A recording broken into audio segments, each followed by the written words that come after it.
These are the Hollywood productions that didn't just lose millions at the box office, they attracted federal investigators. From mob-financed flops to billion-dollar money laundering schemes, these films reveal a darker side of entertainment financing that most audiences never see. Francis Ford Coppola's The Cotton Club remains the most infamous example of a troubled production that drew FBI attention, and not for anything that appeared on screen. What happened during its chaotic financing turned this Prohibition-era drama into a Hollywood cautionary tale about deal-making with the wrong people. The budget tells its own story of chaos unfolding in real time. $25 million is what Orion Pictures originally committed to the production. But by the time cameras stopped rolling, that number had ballooned to an astonishing $58 million. Producer Robert Evans, still coasting on the reputation he'd built at Paramount during the 70s, found himself scrambling for cash from increasingly questionable sources, and that's when things took a dark turn. The money men behind the Cotton Club read like characters pulled straight from a crime novel. Las Vegas casino operators Ed and Fred Dumani provided backing while themselves under investigation by the Nevada Gaming Control Board. Saudi arms dealer Adnan Khashoggi also contributed funds to the production. Into this mix stepped theatrical impresario Roy Radin, who entered negotiations promising to secure what he called Puerto Rican investors in exchange for 45% of the film's profits, and what happened next would become the subject of one of Hollywood's most extensive criminal investigations. May 13, 1983 marked the last time anyone saw the 33-year-old Radin alive, entering a limousine with Karen Delane Jacobs Greenberger outside a Hollywood hotel. Nearly a month passed before a beekeeper discovered his badly decomposed remains in Caswell Canyon, northern Los Angeles County. He had been struck 22 times. The motive traced back to cocaine and money, a volatile mixture in 1980s Hollywood that proved fatal in this case. Someone had taken 10 kilograms of cocaine and $275,000 in cash from Greenberger's Sherman Oaks home just weeks before Radin's disappearance. Investigators learned that Greenberger's husband reportedly served as the number 2 man to Colombian cocaine trafficker Carlos Leder, and she suspected Radin was involved in the theft. Adding to her grievances, Greenberger faced exclusion from a producer's role, along with a $50,000 finder's fee in the Cotton Club deal. Justice came slowly, but it came. February 1992 brought life imprisonment without parole for Greenberger on second-degree offenses and abduction charges. Contract specialist William Menser, a former bodyguard to Larry Flynt with alleged ties to the Manson family, received the ultimate sentence for first-degree offenses with special circumstances. Co-conspirators Alex Marty and Robert Lowe, who had posed as the limousine chauffeur, also received life sentences. Robert Evans remained a person of interest throughout the investigation, which complicated matters given that he'd already pleaded guilty to misdemeanor cocaine trafficking back in 1980. When asked under oath in May 1989 if he knew Radin, Evans invoked the Fifth Amendment. 2 witnesses reportedly told police Evans was involved in the scheme.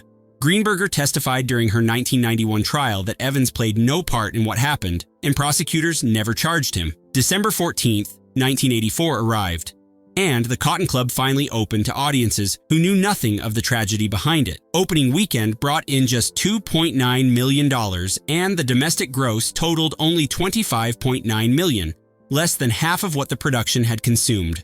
The financial disaster was complete even before the criminal trials began. The most extensive FBI investigation of Hollywood organized crime connections didn't target a major studio production at all. Federal investigators instead focused on the adult film industry and its mob-controlled distribution networks, with Deep Throat creating a thread they would pull for nearly a decade. Anthony Big Tony Perreno, a member of the Colombo crime family, bankrolled Deep Throat for somewhere between $22,000 and $47,000, plus an additional $25,000 for music. His son Louis Butchie Perrino served as producer on the film. FBI estimates put the revenues at approximately $100 million, though some industry claims reached as high as $600 million. And that's where the real investigation began. The Perrenos established Bryanston Distributing Company in 1972. Handling both adult content and mainstream releases, including the Texas Chainsaw Massacre in 1974. Obscenity prosecutions gave the FBI access to Bryanston's financial records through discovery rights, and what investigators found went far beyond dirty movies. Connections to mob skimming operations linked to Las Vegas casinos emerged from those records, turning an obscenity case into a window on organized crime's infiltration of legitimate entertainment businesses. Operation MIPORN became the FBI's response, short for Miami Pornography, spanning 2.5 years at a cost exceeding $400,000. Coordinated raids across 10 states on February 14, 1980, brought the investigation to its conclusion, with somewhere between 45 and 56 individuals facing indictment. The convictions dismantled significant organized crime operations in entertainment. 6 years in prison for Louis Perreno, 3 years for Joseph C. Perreno. Robert DiBernardo, a Gambino family capo controlling Star Distributors, the largest softcore wholesaler on the East Coast, also went down. Mickey Zaffarano, a Bonanno family member who owned the Pussycat Cinemas chain, suffered a heart attack during his arrest. Director Gerard Damiano received immunity in exchange for testimony, while actor Harry Reams faced conviction on federal obscenity charges before having that conviction overturned on appeal with representation from attorney Alan Dershowitz. The lesson for federal investigators proved clear.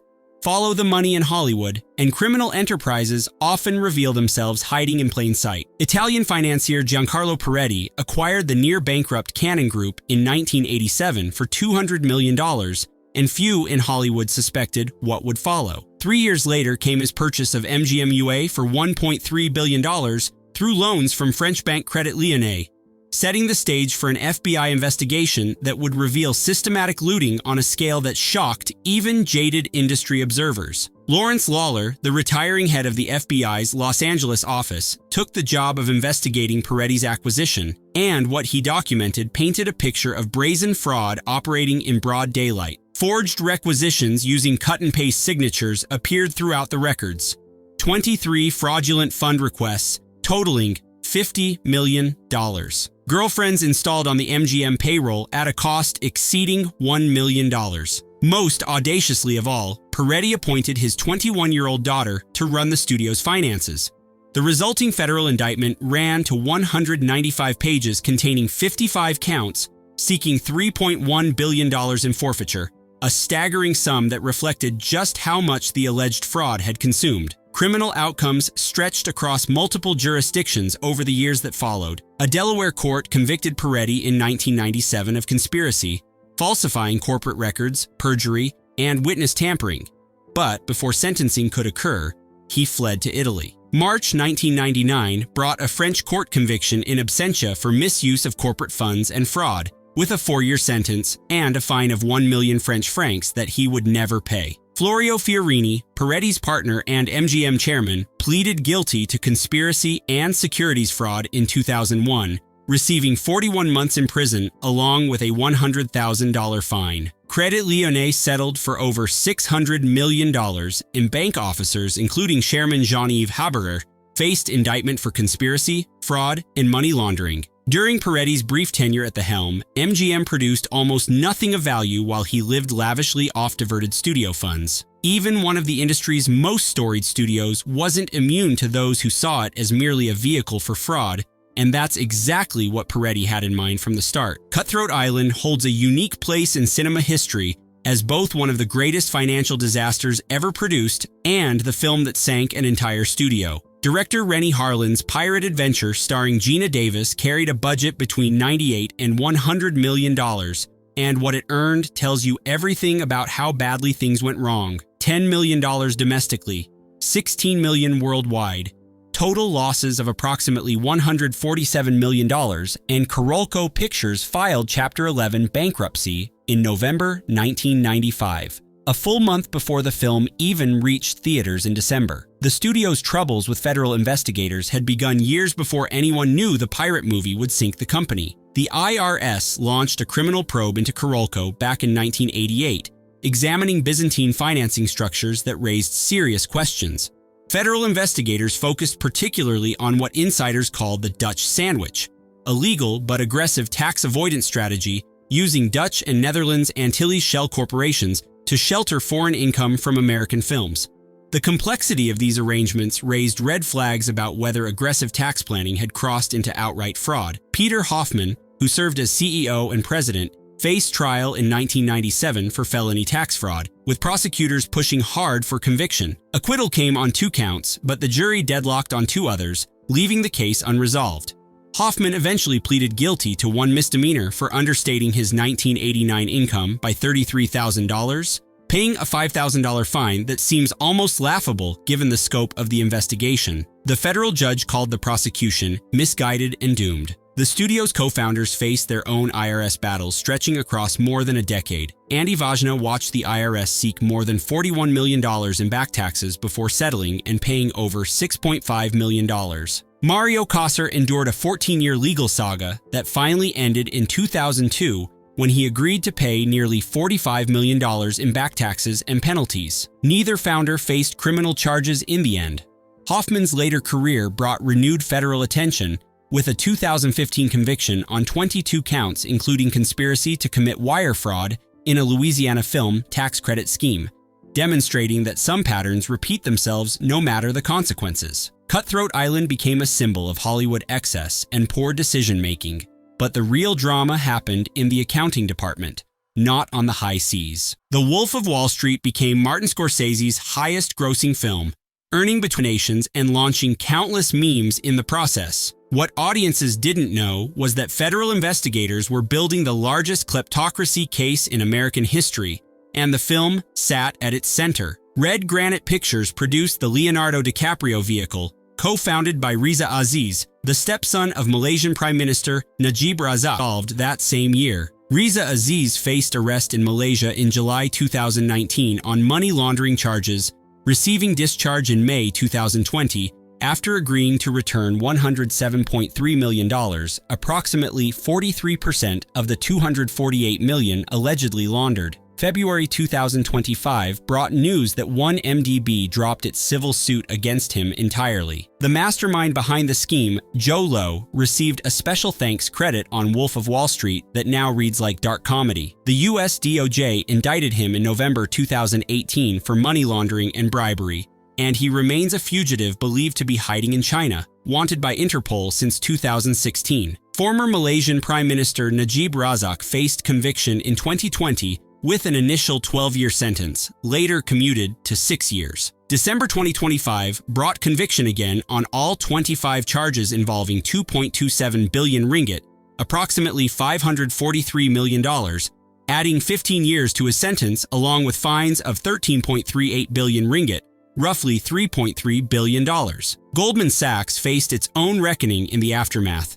Tim Leissner, former Southeast Asia chairman, pleaded guilty in August 2018 to money laundering, receiving a 2-year federal prison sentence in May 2025 with orders to forfeit $43.7 million.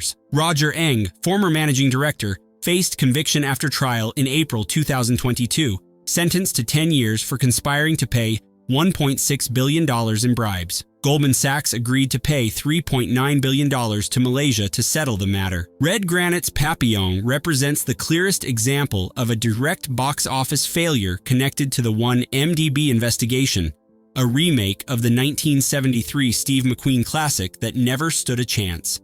Charlie Hunnam and Rami Malek starred in the production, which carried an estimated budget of $7 million. The timing could not have been worse for anyone involved.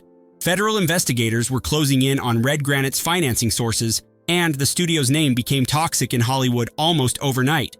Marketing materials quietly removed Red Granite's branding as the scandal intensified, leaving the film to fend for itself. Papillon earned just $2.34 million domestically and $10.1 million worldwide, a significant loss even on its relatively modest budget. Mixed reviews greeted the film upon release, but commercial failure was amplified by the cloud of scandals surrounding its producers in ways that no marketing campaign could overcome. The production stands as a footnote to the larger 1MDB case, but an instructive one that demonstrates how investigations ripple outward. When a company's financing sources come under federal investigation, every project in its pipeline suffers the consequences. Papillon might have struggled regardless of the circumstances, but the scandal ensured it never had a fair chance with audiences or distributors. Beyond the 1MDB mega case, the FBI has pursued numerous film financing fraud schemes in recent years, and the patterns established decades ago continue unchanged in the modern era.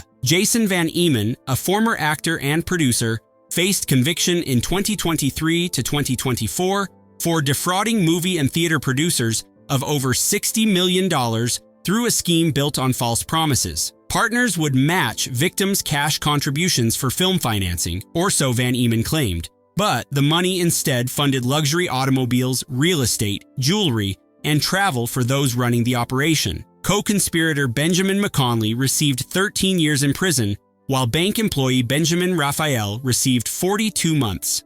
The Gigapix Studios fraud, prosecuted in 2014, targeted investors with promises of up to 1,000% returns on an animated Wizard of Oz film called OZ3D. $21 million came in from approximately 730 investors, and less than 5% went to actual production. Co-founder Christopher Blauvelt received 8 years in prison while David Pritchard received 5. FBI Special Agent Eric Podashek described what happened to those investors. Potential investors were told, "You're going to make so much money that your kids and grandkids won't want for anything." In the end, the movie was never made. Adam Joyner of Dark Planet Pictures pulled $14 million from South Korean and Chinese investors in 2019 by claiming a false Netflix distribution agreement for a film called Legends. Forged documents and executive signatures made the deal look legitimate on paper. FBI confirmation came that the Netflix executive named in the documents had never heard of Joyner, and investigators discovered he used $5.2 million to purchase a personal residence. The most recent case involves director Carl Eric Rinch, who made 47 Ronin before facing indictment in 2025 for allegedly stealing $11 million from Netflix funds intended for completing a sci-fi series called Whitehorse. FBI documentation of his purchases tells its own story of extravagance. $2.4 million for 5 Rolls-Royces and a Ferrari, $3.7 million on furniture and antiques, $652,000 on watches and clothing, and $1 million on lawyers to sue Netflix for additional money. The case remains pending. What connects these cases across 6 decades comes down to a simple truth about how Hollywood works. Films that lose significant money often do so because underlying fraud has already siphoned funds before camera. Or a film that clearly had money thrown at problems that money couldn't solve. Remember this: sometimes the real story isn't what ends up on screen. Sometimes it ends up in federal court.